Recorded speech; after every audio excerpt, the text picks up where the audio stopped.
नारद जी कहने लगे कि हे पिता, एक समय भोजन करने, रात्रि को भोजन करने तथा सारे दिन उपवास करने से क्या फल मिलता है, सो विस्तार से बताइए। ब्रह्मा जी बोले, हे मुनि श्रेष्ठ, आप पापों को हरने वाली पुण्य और मुक्ति देने वाली एकादशी का महात्म्य सुनिए। पृथ्वी पर गंगा की महत्ता और समुद्रों तथा तीर्थों का प्रभाव तभी तक है जब तक कि कार्तिक की देव प्रबोधिनी एकादशी तिथि नहीं आती।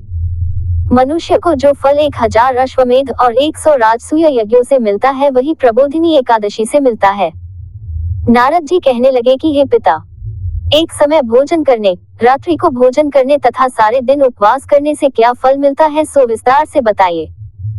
ब्रह्मा जी बोले, हे पुत्र, एक बार भोजन करने से 1 जन्म और रात्रि को भोजन करने से 2 जन्म तथा पूरा दिन उपवास करने से 7 जन्मों के पाप नाश होते हैं। जो वस्तु त्रिलोकी में न मिल सके और दिखे भी नहीं, वह हरि प्रबोधिनी एकादशी से प्राप्त हो सकती है।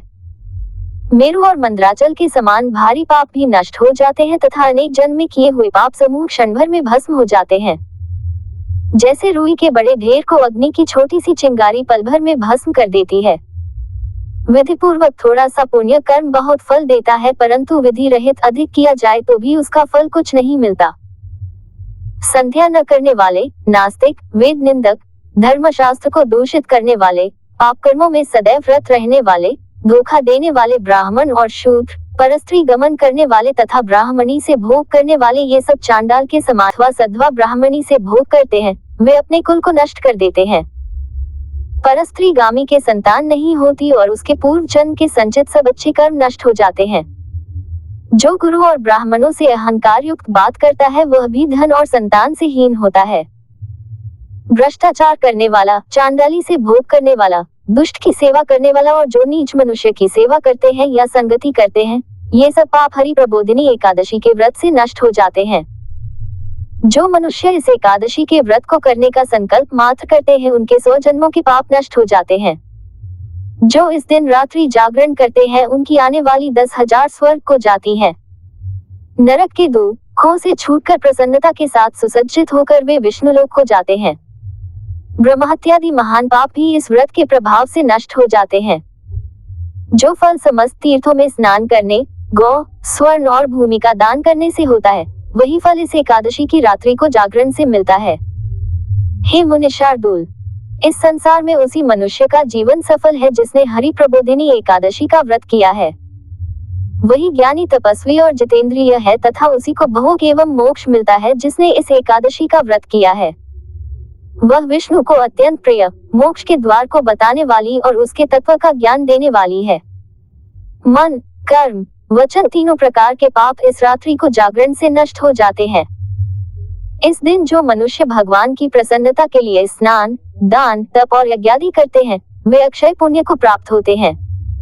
प्रबोधिनी एकादशी के दिन व्रत करने से मनुष्य के बाल, यौवन और वृद्धावस्था में किए समस्त पाप नष्ट हो जाते हैं।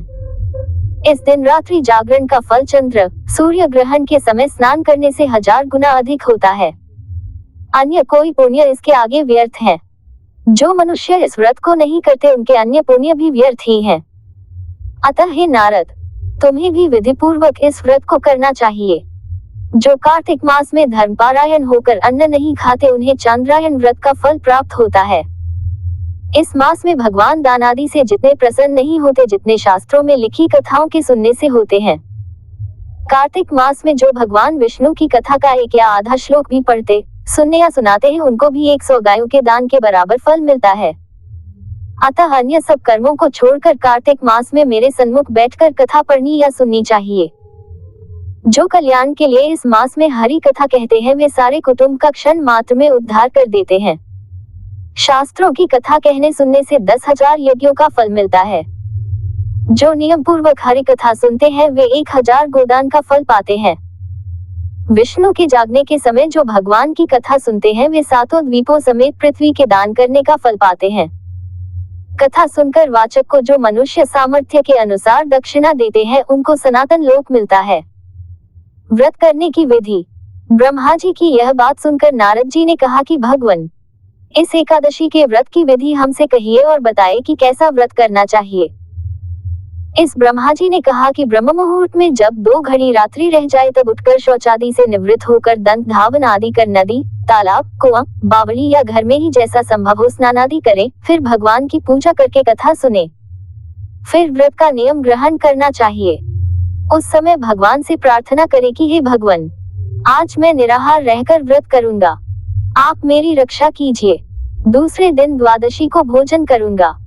तत्पश्चात भक्तिभाव से व्रत करे तथा रात्रि को भगवान के आगे नृत्य, गीतादि करना चाहिए। कृपणता त्याग कर बहुत से फूलों, फल, अगर, धूप आदि से भगवान का पूजन करना चाहिए।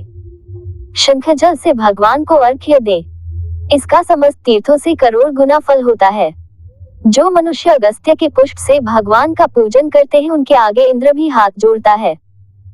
तपस्या करके संतुष्ट होने पर हरि भगवान जो नहीं करते, वह अगस्त्य के पुष्पों से भगवान को अलंकृत करने से करते हैं।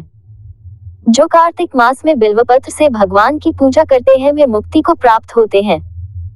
कार्तिक मास में जो तुलसी से भगवान का पूजन करते हैं उनके 10,000 जन्मों के पाप नष्ट हो जाते हैं।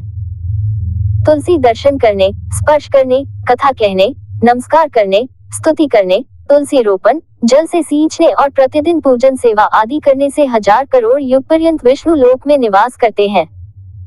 जो तुलसी का पौधा लगाते हैं उनके कुटुंब से उत्पन्न होने वाले प्रलय काल तक विष्णु लोक में निवास करते हैं। तुलसी रोपण का महत्व है मुनि। रोपी तुलसी जितनी जड़ों का विस्तार करती है उतने ही 1000 युग पर्यंत तुलसी रोपण करने वाले सुकृत का विस्तार होता है।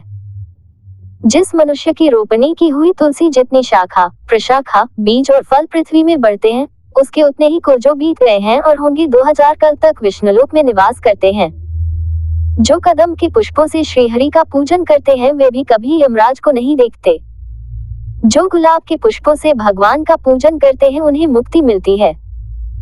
जो वकुल और अशोक के फूलों से भगवान का पूजन करते हैं वे सूर्य चंद्रमा रहने तक किसी प्रकार का शोक नहीं पाते। जो मनुष्य सफेद या लाल कनेर के फूलों से भगवान का पूजन करते हैं उन पर भगवान अत्यंत प्रसन्न होते हैं और जो भगवान पर आम की मंजरी चढ़ाते हैं वे करोड़ों गायों के दान का फल पाते हैं।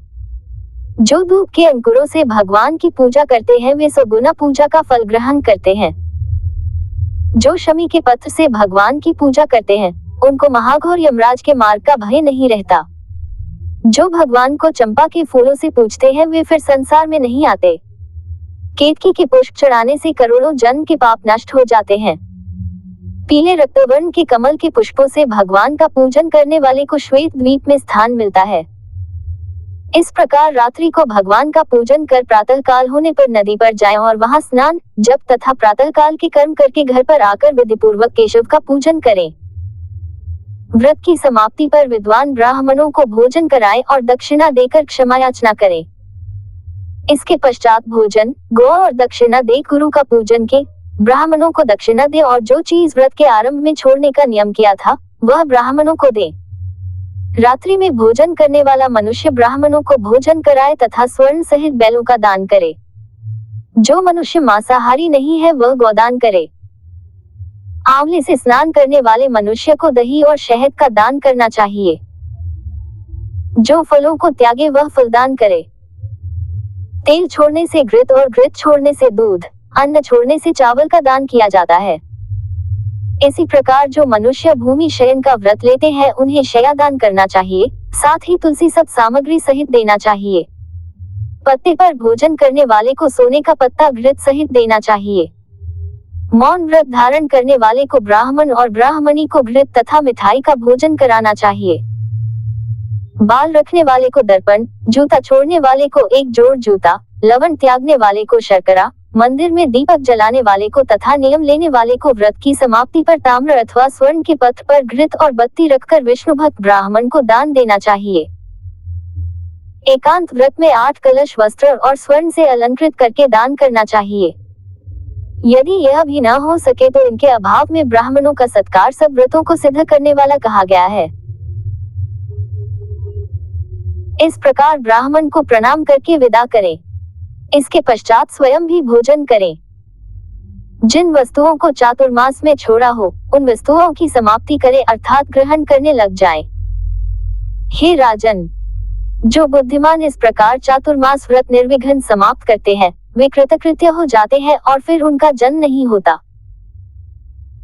यदि व्रत भ्रष्ट हो जाए तो व्रत करने वाला कोढ़ी या अंधा हो जाता है।